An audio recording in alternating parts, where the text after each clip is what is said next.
যাওয়ার কথা ছিল পরের দিন সকালে, কিন্তু সকালবেলা এত পরিমাণ ঠান্ডা পড়ে সকালবেলা আর যাওয়া হবে না। তাই আমি বিকাল বিকাল বেরিয়ে পড়লাম মামার বাড়ি আর মাসির বাড়িতে যাওয়ার জন্য। দেখতে দেখতে চলে আসলাম মহারানী বাজারে। আর মহারানী বাজারে প্রত্যেক দিন বিকালবেলা কত সুন্দর সুন্দর শাকসবজি ওঠে। আর আমি বাইক নিয়ে যেখানে যাই না কেন সবসময় আমার মাথায় হেলমেটটা থাকবে। আর রাস্তায় এত পরিমাণ ধুলবালি যে হেলমেটের গ্লাস খোলা যায় না বললেই চলে।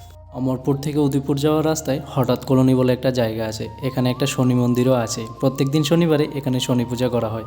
আজকেও ছিল শনিবার, কিন্তু আমি আর দেরি না করে তাড়াতাড়ি বেরিয়ে পড়লাম, কারণ আমার অনেকটাই দূরে যেতে হবে। বাইক দিয়ে যেতে তো বেশ ভালোই লাগে, কিন্তু আমাদের যেমন সময় সময় খিদে লাগে খেতে হয়, ঠিক তেমনই বাইকেরে কিন্তু সময় সময় পেট্রোল খাওয়াতে হয়। মাসির বাড়িতে যাচ্ছি ঠিকই, কিন্তু কাউকে আমি ফোন করিনি। যাওয়ার পর আমি হঠাৎ গিয়ে উঠবো, দেখবো আমার বোনের রিয়াকশান কী হয়।